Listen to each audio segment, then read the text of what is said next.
दोस्तों, आज हम करते हैं हिस्ट्री के क्वेश्चंस। MGSU यूनिवर्सिटी के BA सेकेंड ईयर के जैसे पेपर चल रहे हैं आप लोगों के। कल एक नॉन कॉलेजिएट का यानी कि प्राइवेट स्टूडेंट्स का पेपर है और उसके बाद में 25 तारीख को जो आपके पास में रेगुलर स्टूडेंट्स का पेपर है उसमें सेक्शन A में जो मैंने आपको मेन टॉपिक्स बताए थे उसके एक साथ क्वेश्चंस हैं अब मेरे इस वीडियो में। आशा करती हूँ आप लोगों को वीडियो भी पसंद आएगा और आप लोगों के लिए यूजफुल भी रहेगा। देखिए, जो सबसे पहले में है आपके पास में मध्यकालीन भारत का इतिहास। इसके जो आपके पास में पहला है आपके पास में इम्पोर्टेंट टॉपिक वो है अमीर खुसरो। अमीर खुसरो के ऊपर टिप्पणी है। अमीर खुसरो का नाम मूलतः अबुल हसन था। उसने खिलजी तथा तुगलक वंश के सुल्तानों के यहाँ महत्वपूर्ण पदों पर कार्य किया। उसने अनेक युद्धों में भाग लिया। मध्यकालीन भारतीय इतिहास के प्रमुख स्रोत के रूप में अमीर खुसरो के ग्रंथों का महत्वपूर्ण स्थान माना जाता है। उसके द्वारा लिखित प्रमुख ग्रंथ हैं देवल रानी, तारीख अलाई, मिक्ता उल फुतह, तुगलकनामा, नूर सिपेहर, खजान उल फुतह। जीवन के अंतिम दिनों में वह निजामुद्दीन औलिया का शिष्य भी बन गया था। अब आती है हमारे पास में कुतुबुद्दीन ऐबक के ऊपर टिप्पणी।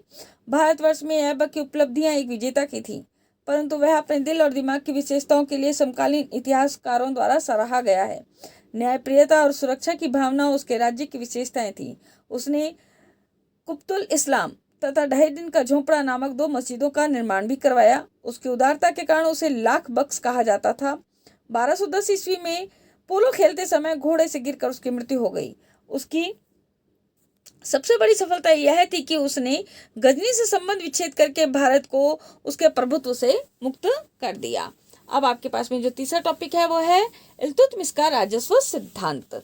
देखिए, इल्तुतमिश ने व्यवस्थित शासन व्यवस्था स्थापित की थी। उसकी शासन व्यवस्था कुछ सिद्धांतों पर आधारित थी। प्रथम तो वह स्वयं स्वेच्छाचारी था। दूसरे, उसके इस्लाम धर्म में बड़ी आस्था भी थी। अतः उसका शासन धर्म पर आधारित था। वह तुर्की रिवाजों का भी आदर करता था। इस कारण उसके प्रशासन में तत्कालीन राजनीतिक तत्वों के अतिरिक्त तुर्की रिवाजों का भी प्रभाव था। खलीफा से मान्यता प्राप्त हो जाने के उपरांत वह खलीफा की ओर से अधिक झुक गया था। इसी कारण उसने अपनी मुद्राओं पर खलीफा का नाम भी अंकित करवाया तथा उसे प्रसन्न करने की दृष्टि से अपने प्रशासन में धर्म को अधिक महत्व दिया। अब है एकता प्रणाली। एकता प्रणाली क्या थी इसके बारे में आपको लिखना है। इल्तुतमिश ने भारत में एकता प्रणाली को प्रचलित किया। एकता का शाब्दिक अर्थ होता है भूभाग। एकता 2 प्रकार के होते हैं, छोटे एकता तथा बड़े एकता। छोटे एकता लोगों को सैनिक सेवाओं के बदले दिए जाते थे और ऐसे लोगों से केवल भू राजस्व कर वसूल करने का अधिकार होता था। बड़े एकता प्रांतों की भांति होते थे तथा ये उच्च पदाधिकारियों को दिए जाते थे। उन्हें प्रशासनिक दायित्व भी निभाना पड़ता था।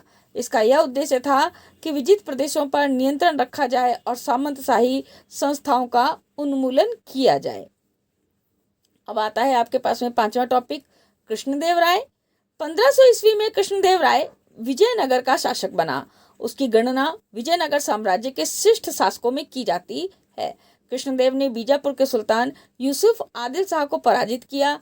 बहमनी शासक महमूद शाह से भी कृष्णदेव राय का लंबा संघर्ष चला।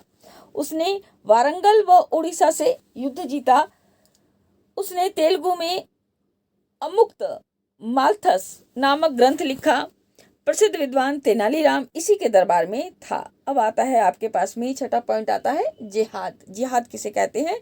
जिहाद से तात्पर्य धर्म की खातिर पवित्र युद्ध से है। बाबर ने मुसलमानों की सहानुभूति प्राप्त करने के लिए जिहाद का नारा लगाया और घोषणा की कि वह इस्लाम धर्म की प्रतिष्ठा स्थापित करने के लिए युद्ध लड़ रहा है। उसने राणा सांगा तथा मेदिनी राय के विरुद्ध जिहाद की घोषणा की। इन लड़ाइयों में उसने युद्ध को जिहाद या धर्म युद्ध कहकर अपने सैनिकों को उकसाने में कसर नहीं छोड़ी थी।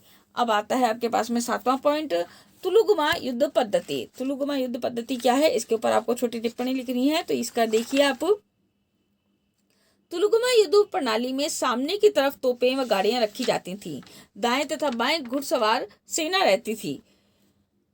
बीच में पैदल सैनिक रहते थे तथा मिट्टी की दीवारों व वृक्षों को सामने रख छिपने की जगह बनाई जाती थी।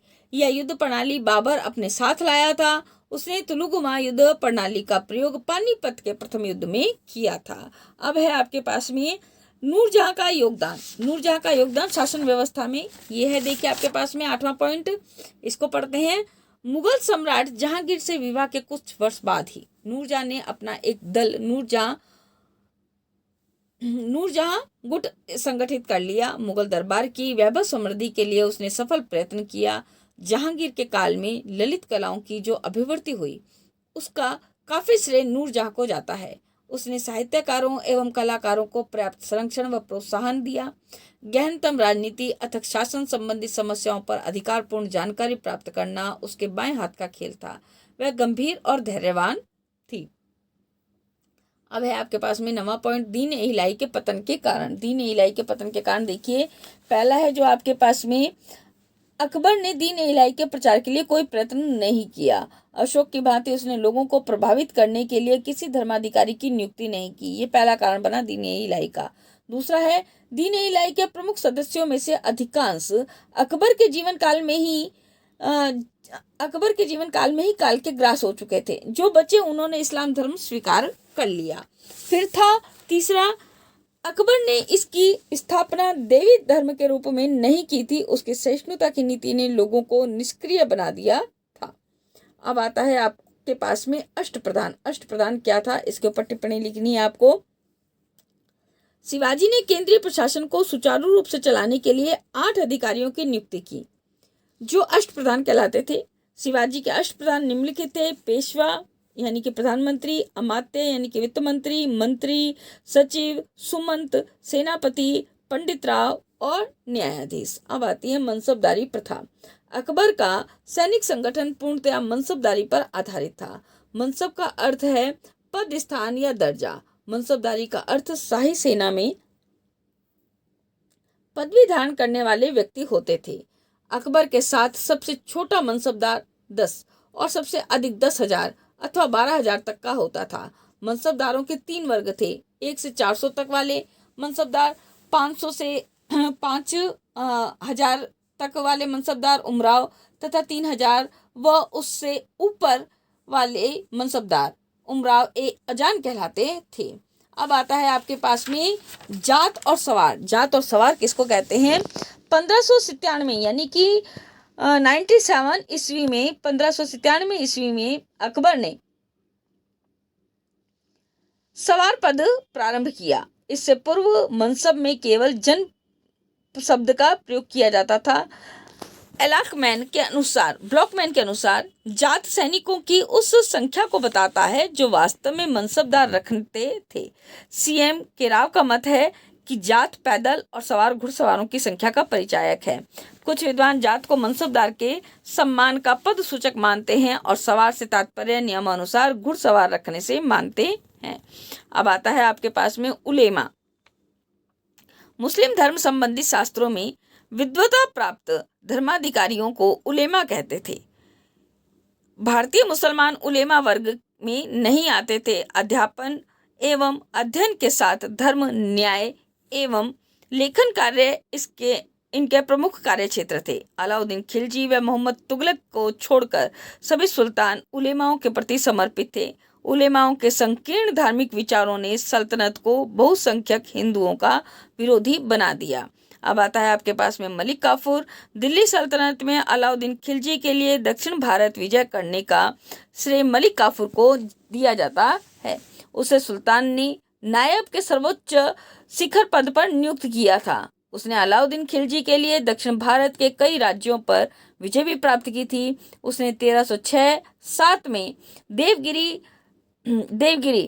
और 1309 ईस्वी में वारंगल, 1310 ईस्वी में द्वार समुद्र और 1311 ईस्वी में माबार पर विजय प्राप्त की थी। तो इस तरीके से ये हुआ मलिक काफूर के ऊपर टिप्पणी। इसमें मैंने आपको ये जो छोटे छोटे से क्वेश्चंस हैं उनके बारे में बताया है, सबके आंसर्स हैं।